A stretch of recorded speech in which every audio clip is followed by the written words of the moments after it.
दोस्तों, TN session sir, जो कि 1990 से 96 के बीच में मुख्य चुनाव आयुक्त रहे और आईएएस अधिकारी भी रहे, तो उनकी एक बायोग्राफी की बहुत ही इंटरेस्टिंग बातें मैं आपको शेयर कर रहा हूँ, जो कि मैंने अभी हाल ही में पढ़ा तो मुझे जानकारी हुई थी। मैंने कहा चलिए आप सभी के समक्ष भी महत्वपूर्ण बात है, इसलिए शेयर करना ज़रूरी है। टीएन सेशन साहब लिखते हैं कि एक बार अपनी परिवार के साथ में वह मसूरी के लिए घूमने के लिए जा रहे थे। साथ में उनकी वाइफ था, उनका बॉडीगार्ड और साथ में उनका एक ड्राइवर था। कुछ दूर चले वो यूपी से होते हुए जा रहे थे, तभी उनकी वाइफ ने एक बया का घोंसला देखा। बया यानी जो गौरैया का एक सुंदर सा घोंसला होता है, कई घरों के लोग उसको सजाने के लिए अपने घरों के सामने लगा लेते हैं। उनकी वाइफ ने जब वह घोंसला देखा तो टीएन सेशन साहब से जिद की कि इसको हम ले चलेंगे, बड़ा अच्छा लग रहा है, इसको हम ले चलते हैं और अपने घर के सामने लगाएंगे, काफ़ी सुंदर लग रहा है। टीएन सेशन साहब ने अपने बॉडीगार्ड और ड्राइवर को बोला कि जाओ और वह बया का जो घोंसला है, गौरैया का जो घोंसला है, उसको तोड़कर ले आओ। वहाँ पर जब जाते हैं बॉडीगार्ड और उनके ड्राइवर, तो वहाँ पर देखते हैं कि बया का जो घोंसला था काफ़ी हाइट पर लगा होता है। वह काफ़ी कोशिश करते हैं, उसे नहीं उतार पाते हैं। तो वहाँ पर एक कोई भेड़ चढ़ाने वाला आदमी होता है, उससे वो रिक्वेस्ट करते हैं कि इसको बया को घोंसला को निकाल के हमें दे दो और इसके बदले में हम तुम्हें 50 रुपये देंगे। वह जो भी भेड़ चराने वाला आदमी था, वह उनको मना कर देता है और अपने काम में लग जाता है। फिर कुछ टाइम बाद उन्होंने रिक्वेस्ट किया कि तुम 50 की बजाय 100 ले लो, लेकिन वह हमें उतार के दे दो। वह जो भेड़ चराने वाला आदमी होता है, वह बोलता है कि अगर तुम 500 भी दोगे तब भी मैं इसको नहीं उखाड़ूंगा। टीएन सेशन साहब जब काफ़ी समय हो गया तो वह फिर अभी तक आए नहीं, तो वह फिर उनके ड्राइवर और बॉडीगार्ड के पास में जाते हैं।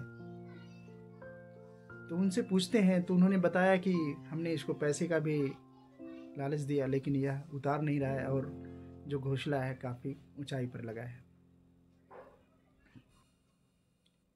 तब टीएन सेशन साहब उस भेड़ चराने वाले को बुलाते हैं और बोलते हैं कि तू जिससे मना कर रहा है, तो जानते हैं हम कौन हैं, इसकी तुम्हें सज़ा भी मिल सकती है।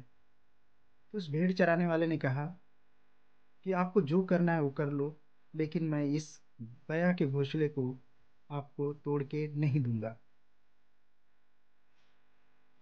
फिर वो जाके अपनी गाड़ी में टीएन सेशन साहब बैठ जाते हैं और फिर उनके दिमाग में कुछ बात आती है। वह कहते हैं अपने ड्राइवर और बॉडीगार्ड से कि एक बार जाओ, उसे मेरे पास बुलाकर ले आओ।